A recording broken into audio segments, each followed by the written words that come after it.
Hi friends. మనం ఇప్పుడు సంక్రాంతి అయిపోయిన తర్వాత ఇప్పుడు లేట్గా కొంచెం స్టార్ట్ చేస్తున్నాం అండి. కానీ ఇప్పుడు మనం స్టార్ట్ చేసేది ఇండియన్ పాలిటీలో అతి ఇంపార్టెంట్. ఎందుకంటే ఇది రీసెంట్గా ఎలక్షన్ కమిషన్ గురించి నేను చెప్పాలనుకుంటున్నాను. అంటే ప్రజెంట్ మన ఆంధ్రప్రదేశ్లోని స్థానిక ఎలక్షన్స్ అనేవి జరుగుతున్నాయి. దాని గురించి ఇప్పుడు 100% మనం న్యాయం చేయాలి కాబట్టి, అంటే సొసైటీలో ఏం జరుగుతుందో దాని గురించి తెలుసుకుంటూ మన పాలిటీని కవర్ చేస్తే మనం 100% మన సిలబస్ న్యాయం చేస్తాం. ఇది main concept in our syllabus. Election commission గురించి చాలా మెయిన్ ఇంపార్టెంట్. ప్రజెంట్ ఎలక్షన్ కమిషన్లోని ఏంటంటే central election commission, state election commission ఉంది.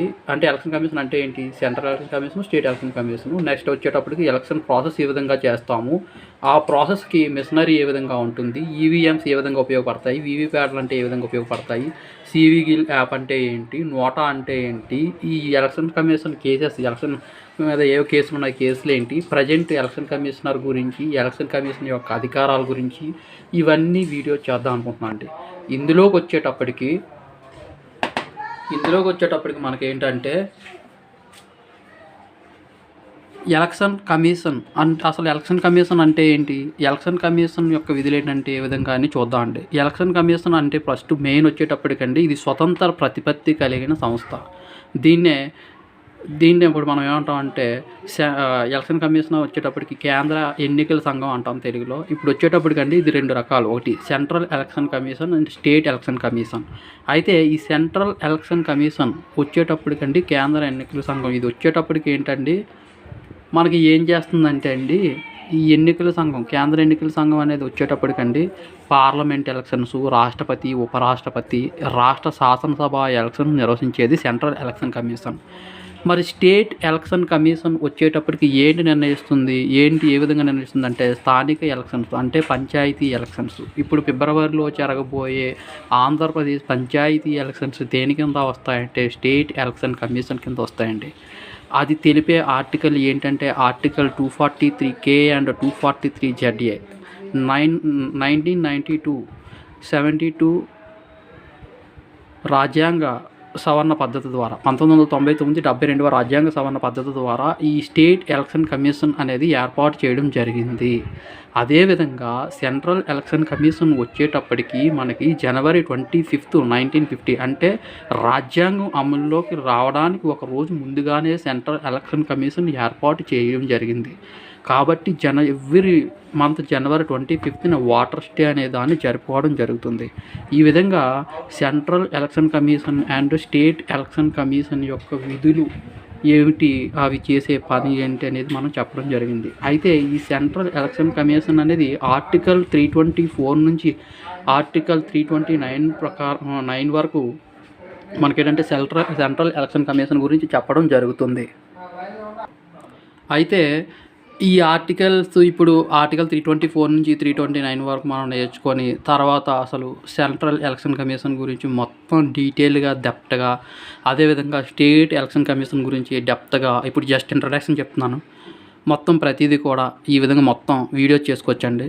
ప్రతిదీ కూడా స్టెప్ బై స్టెప్ ప్రాసెస్లోని అసలు ఎలక్షన్ కమిషనర్ యొక్క విధులేంటి, అర్హతలు ఏంటి, ఎన్ని సంవత్సరాలు ఉంటాడు, ఆయన యొక్క అధికారాలు ఏంటి, అదేవిధంగా ఎలక్షన్ ప్రాసెస్ ఏ విధంగా ఉంటుంది, ఎలక్షన్ మిషనరీ ఏ విధంగా ఉంటుంది, మొత్తం ఎన్నికల ప్రక్రియ గురించి, ఎన్నికల యంత్రాంగం గురించి, నోటా గురించి మొత్తం ఈచ్ అండ్ ఎవ్రీథింగ్ మనం ఎక్స్ప్లెయిన్ చేద్దామండి. అయితే ఆర్టికల్ 324 ఏం చెప్తుందంటే అండి ఎలక్షన్ కమిషనర్ యొక్క అధికారాల గురించి తెలియజేస్తుంది. అదేవిధంగా ఆర్టికల్ 324లో ఇంకా ఏంటి క్లాజెస్ ఉన్నాయి. ఆర్టికల్ 324 క్లాజ్ 2 ప్రకారం ఏం చెప్తుందంటే భారతదేశానికి ఎలక్షన్ కమిషనర్ అవసరం, ఎలక్షన్ కమిషనర్కి అదనంగా ఒక 2 ఎలక్షన్ కమిషనర్లు కూడా ఏర్పాటు చేసుకోవచ్చని చెప్పి రాష్ట్రపతి ద్వారా ఏర్పాటు చేసుకోవచ్చని మన ఆర్టికల్ 324 క్లాజ్ 2 చెప్పడం జరుగుతుందండి. అదేవిధంగా ఆర్టికల్ 324 క్లాజ్ 5 ఏం చెప్తుందంటే ఎలక్షన్ కమిషనర్ని ఏ విధంగా తొలగించవచ్చు, మన సుప్రీంకోర్టు న్యాయమూర్తిని ఏ విధంగా అయితే తొలగిస్తామో అదేవిధంగా ఎలక్షన్ కమిషనర్ని, ప్రధాన ఎలక్షన్ కమిషనర్ని తొలగించడం జరుగుతుందండి. అయితే మన ఇండియాకు వచ్చేటప్పటికి ఎలక్షన్ కమిషనర్స్ 3 ఉన్నారండి present. Main chief election commissioner, తర్వాత 2 ఎలక్షన్ కమిషనర్స్ ఉన్నారు. వాళ్ళ యొక్క అధికారాలు ముగ్గురికి కూడా సేమ్ ఈక్వల్‌గానే ఉంటాయండి. ఒకళ్ళకి ఎక్కువ, ఒకళ్ళకి తక్కువ అనేది లేదు. దాని గురించి మనం డెప్త్‌గా క్లాసెస్‌లో నేర్చుకోవచ్చు. నెక్స్ట్ ఆర్టికల్ 325 వచ్చేటప్పటికండి ఓటర్ల జాబితా అందరికీ ఒకటే. అంటే ఏంటండి కుల, మత, నెక్స్ట్ లింగ భేదాలు అటువంటివి ఏమీ లేకుండా అందరికీ కూడా ఓటు హక్కు అనేది కల్పించాలి. అది ఆర్టికల్ 325 మనకు చెప్తుందండి. అదే ఆర్టికల్ 326 ఏం చెప్తుందంటే అండి, మనకి 18 సంవత్సరాలు ఎవరైతే పైబడి ఉన్నారో వాళ్ళందరూ కూడా ఓటు హక్కును వినియోగించుకోవచ్చు. వయోజన ఓటు హక్కు కలిగి ఉంటారని చెప్పడం జరుగుతుందండి. నెక్స్టు మనం ఈ ఆర్టికల్ 326లోనే మనం ఇంకోటి ఏం చెప్పొచ్చంటే అండి, ఇక్కడికే మనం ఏంటంటే ఒక చట్టం 1951 చట్టం ద్వారా ఏం చేస్తున్నారంటే ప్రజా ప్రయోజనాల చట్టం అంటామండి.